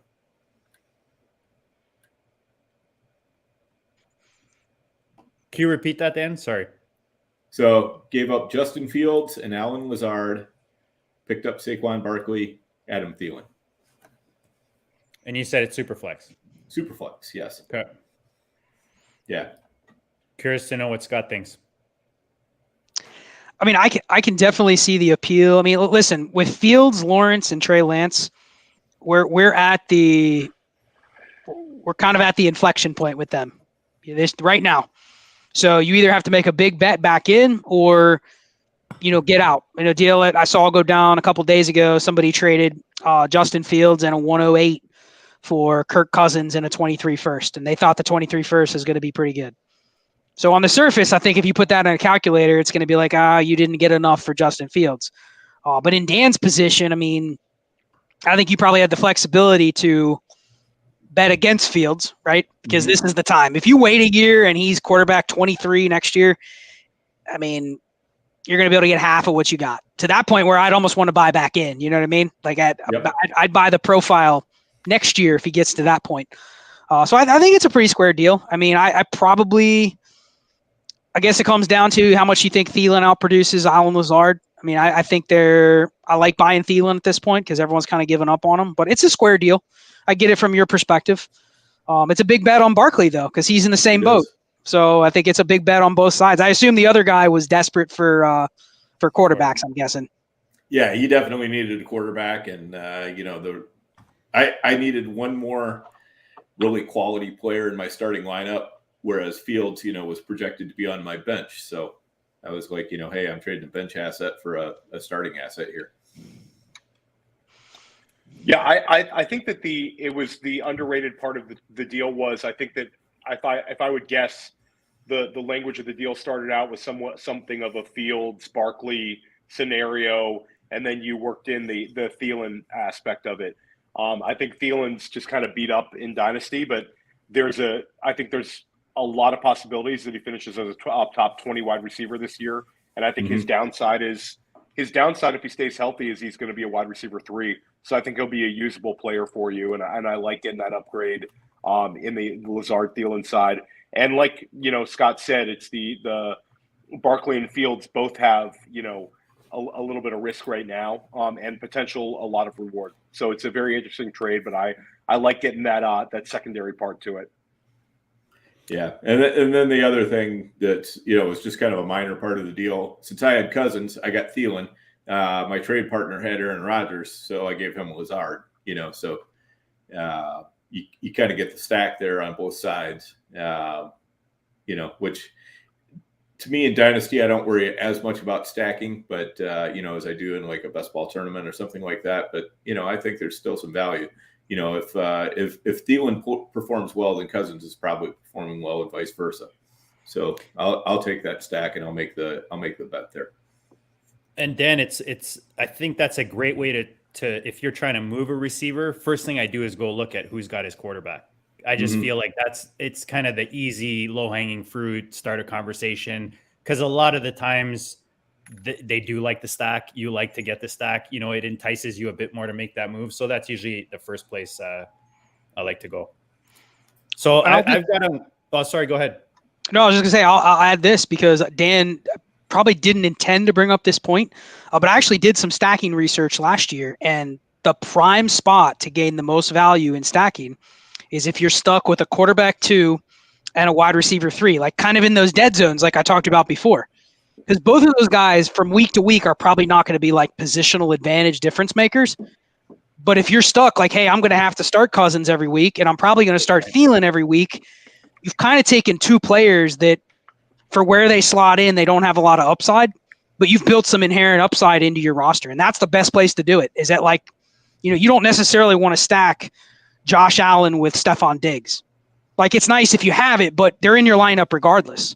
But if you can take like a wide receiver 3 and capitalize on their big week, and it also correlates with your quarterback 2, I think that's a great logic from both people. Getting Rodgers, getting Lazard, it's the same thing. I like both. So that's a cool thing you added in. That's a sneaky best ball move too. You get those for sure. The late stacks with your third QB or whatever it is. Yep. All right, I had it on the screen just because I kind of had a process. This is a league that I've been finishing second or third the last couple of years, FFPC. So first I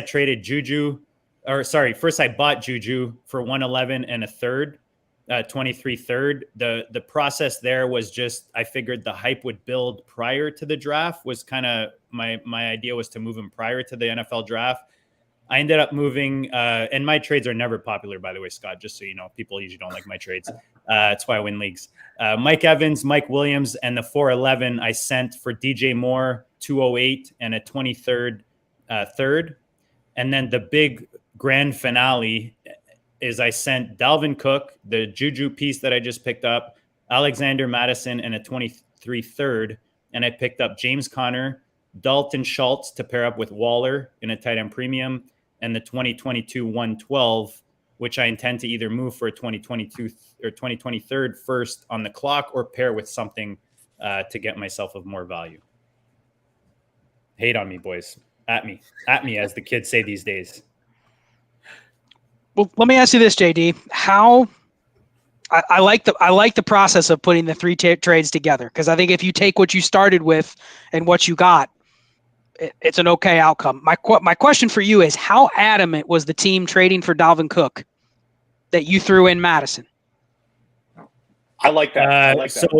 So I actually do that. Again, looking at the shallower rosters, I kind of, in the FFPC, I'm willing to throw in a bit to make the deal happen more. And I figure if I throw Madison in with Cooks, it kind of balances out, it kind of entices the deal a bit more. Did you try it without? I'd have to look back. I do like Madison more than most, but again, just FFPC wise, I don't know. I'd have to look back. Well, and it's a small detail, but I think if you're talking about the range of outcomes of where things could go for you if you didn't throw Madison in, because again, Madison's correlated with Cook, right? Mm-hmm. So you're kind of trading away like the grenade to the other team, and you're keeping the correlative piece on the back end. So, I mean, if it was me, I would offer that trade without Madison. If he counters and goes, hey, man, you got to give me Madison because I want to play it safe, I'd probably take it. You know what I mean? But I think I think that's more the case. I have JT Akers and I got James Conner in that deal. And then, with the 2 tight ends and then my receiving core with Cooper Kupp, DJ Moore, T. Higgins. Again, I like to get top heavy. Adding Schultz for me was huge. I see what you're saying with Madison. Totally agree. I have a feeling that had to be part of it to make the deal happen, but I'd have to look back to the back and forth. Yeah, and that's one of those pairs that I think a lot of people that acquire Cook are going, man, I need to try to get Madison if I can. So I mean, I understand it, but just there's definitely some risk you could have put into his side by not giving him Madison. You know what I mean? That's actually a very good point. I like that point. That's the poker approach, like, you know, the third, fourth level. I like that. So I'll throw one more by you, Scott. A deal I'm looking at potentially making 105 and 107 for the 101 this year. Is it FFPC? Yeah. One QB? Yeah, one QB. I think I would have accepted it before you even asked the question. So you'd take the 101 side? Easy. Yeah. Easy. Yeah. Because again, you're going to have to, depending on how many players you draft, you're going to have to cut some down. Mm-hmm. And, you know, in FFPC, I always look at like, hey, if I have an extra roster spot that I can go into the season with that's like kind of open, that's extra value to me. Because I've made the mistake in previous leagues where it's like, man, it's it's August and I have 29 players on my roster and I only want to cut like 3 of them. And you know, once you start shipping out hey, I got 6 extra guys I got to cut. Can anyone give me like their 5ths and their 4ths and stuff? Because, you know, it's just – so I think anytime you can go into the season with some extra roster spots where you're like, these are not committed. I love that deal. I think you should – that's a smash for me. I think you easily – if you can make that deal, Dan, I think it's a massive win. Yeah. I've been trying to work him for a 2023 second to throw in with the 101, but I may just take what I get here.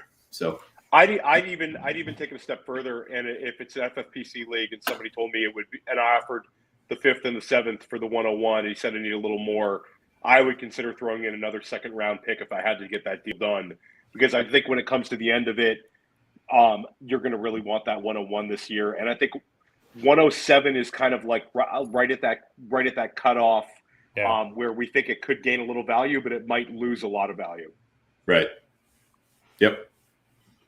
I wanted to add this too, Dan. I think another savvy move that people can make if they're making deals like that, where it's, you know, we all get these trade offers where I'm on the fence, you know, like I'm not sure if I want to take it, but I'm kind of like, oh, I'm not going to decline it right away either, you know, where you're really on the fence.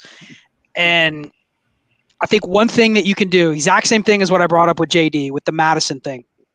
One thing that I've done in past years is if I get a deal like that where I'm 50-50 on the fence and I'm feeling pretty frisky and I'm confident in my own abilities because I'm very active, you know, I literally run my portfolio very meticulously. But also if I get an offer from maybe a manager that I know kind of how they play, I will counter with the exact same deal they offer me, but I'll swap my 23 first for theirs. And that's a real like kind of arrogant power move. Like, hey man, let's go heads up, my team versus yours. And I've had it where people will literally decline and not do that. And they'll counter and they'll go, you know what, why are you throwing that in? It's just a 23 first for a 23 first. But that gives me some free information right there. They just told me they think their team's not as good as mine. They just told me they don't think they can beat me. So then I can go back and take the original deal. But I think you can, again, we're talking variance, right? If that goes wrong and you traded away the 103 and you ended up getting the 110, like you got crushed. But I think you build in a lot of upside. And I mean, you know, when do you win money in Dynasty? If you finish in the top like 20% or better? Who cares if you finish in the top, 8 and you don't win anything? So I think you can naturally build in some upside by making just literally swap your 23 first for others. And I'll do it where if I think my team's better than you, I'll just add a second to my 23 first and try to get your 23 first straight up. And sometimes people will take those deals and they're like, oh yeah, I can beat them. But more often than not, that works in my favor. So just little things like that I think are super smart that people don't think about. Yeah, it's also one of the biggest power moves you can do in Dynasty. Yep. Nothing feels better. And once in a while, you'll get the reject with the little shit talk. It's nothing better than that when you rattle the cages, man. Yep. For sure. All right, guys.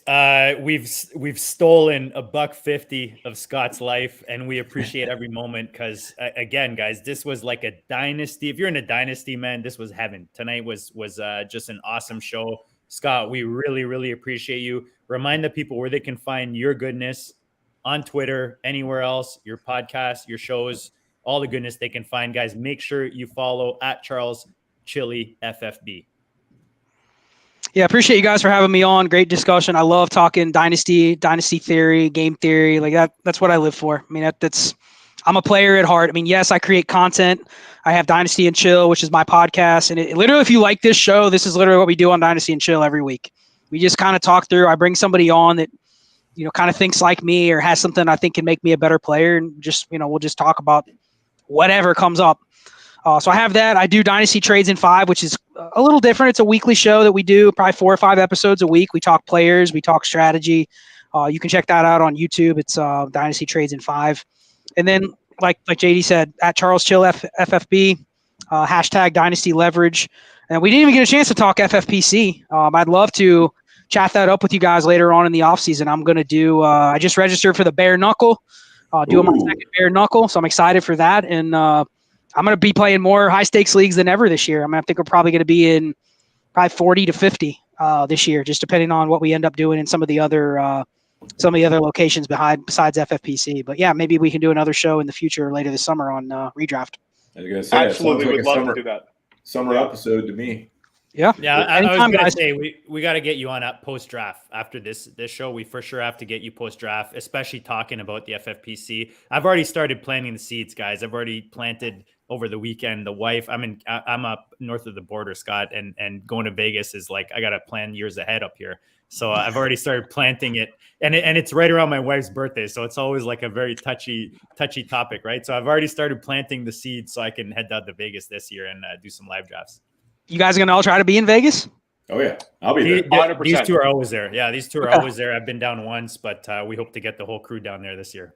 Yeah, this will be my 5th year, and I know I've talked to Dan before about maybe meeting up and stuff, but we never have had the chance. So we're gonna definitely have to meet up and maybe chat a little bit when we get to Vegas. That'll be fun. Dan's like Pitbull down there in Vegas. He's just you can't get near him. Security, the women, it's out of control, man. I can't wait. I cannot wait. I was actually just talking to Glenn Lowy about New York and Vegas today. So I'm fired up. Those redraft leagues are just right around the corner. It's like as soon as the rookie drafts happen, it's like you got your eye on the end of the summer. So we just want to close it out great. This was an unbelievable show. I really enjoyed this. If you liked hearing what we talked about tonight with Scott, we have 2 more great guests next week getting us ready for the NFL draft. We have Kevin Scott of Grinding the Data, and we have Jordan McNamara of the McNamara Dynasty coming on. So we're really going to hit it.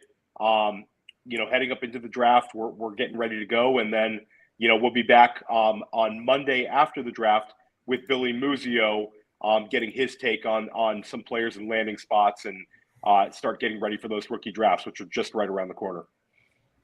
Just loaded, guys. We keep loading it up. Like tonight with Scott, we appreciate his time. Dan, Theo, always a blast hanging with you guys, talking Dino fantasy. I hope you guys enjoyed it. We appreciate you guys in the chat. Smash the like, the subscribe, and we'll check you all later.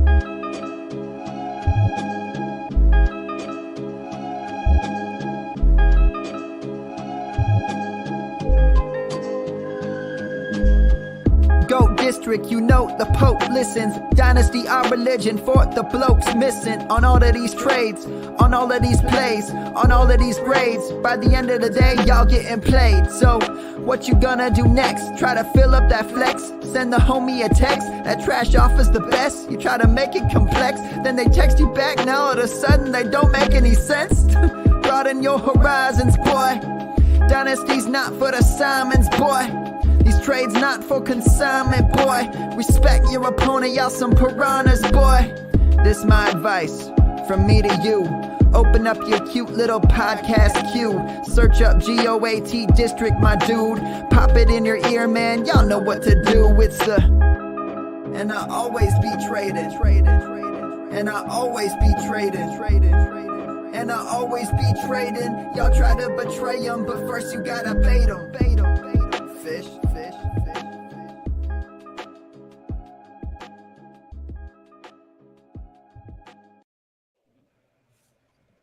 Awesome show, guys. Yeah, we just need to find a way to be able to podcast in 3x. You know? I was just gonna say I have not listened to a podcast in less than 2.7x in like 2 years. It's blowing my mind listening to your theme song because I usually hear it like in 3x, and then I hear it play, and I'm like, dude, this is taking like 3 minutes because normally it goes by in like 20 seconds when I'm listening to the show. I feel the same. It feels like paint drying, right? Because you're used to like every one you listen to is on like speed, so you don't really get the feel for the intro, but you get the whole episode in. Whereas when we're playing it on here, I'm like, man, this thing's like just dragging. You know, like, dude, I'm listening to like usually on 3x or 2.7x, and I'll turn it on in the car, and my wife will be in the car, and she'll be like, "Turn that off! I can't focus." You know, I'm like, "Can we listen?" She'd be like, "Let's listen to a podcast." I'm like, "Okay, we can, you know, we have a 30-minute drive. We'll listen to a podcast. I'll let her pick one that she likes." And the whole time I'm just like tortured because they're so slow. And then there's dead air. There's all this dead air between every like comment. It really messes with your brain. I mean, I don't know if you guys listen on faster than 1x, but like I do 1x just sounds like people are purposely talking super slow. My brain is scrambled enough during the day. The 1.5 is a good pace for me right now. Okay. Yeah. 1.5 is safe, and like I feel like you can listen to any podcast on 1.5. Sometimes if you get the wrong podcast on like 2x, for me, it fries me. I can't handle it. So some people you can do it. Like there's some very slow podcasts or some very good fantasy football podcasts that the guy talks extremely slow, and I can go 2x, but for most it's 1.5 for me. Yeah, and there are some people that talk really fast naturally. So when you get them on a 3x, it's like, "Hello, how you doing?" I can't even understand what their words are saying. I'll have to slow those down. But yeah, it does vary. That's interesting. Yeah, or if it's heavy on the stats too, you know, like if you're listening to, Dwayne's podcast, Dwayne McFarland, you know, and he's sitting there, he's starting to crunch through the stats. You're just like, okay, slow it down here, you know, because it's so hard to process quickly enough, you know, what he's saying. If you're on 2x, you're like, yeah, I can't even process what he's saying quickly enough to understand what he's trying to get across. Yeah, for sure. But just general concept, yeah, 2x is easy. I think most podcasts is probably 80% of what they're saying. I just kind of let go in one ear and out the other. Like if I listen to an hour-long show and I get 2 or 3 things that I go, "Ooh, let me go follow up on that," or "Let me go research that," then that's good for me, you know, because a lot of it's just entertaining. You know what I mean? Like if you're not entertaining, I'll probably cut you out of my rotation, truthfully. Yeah. So that's why we have Dan. That's why Dan's here.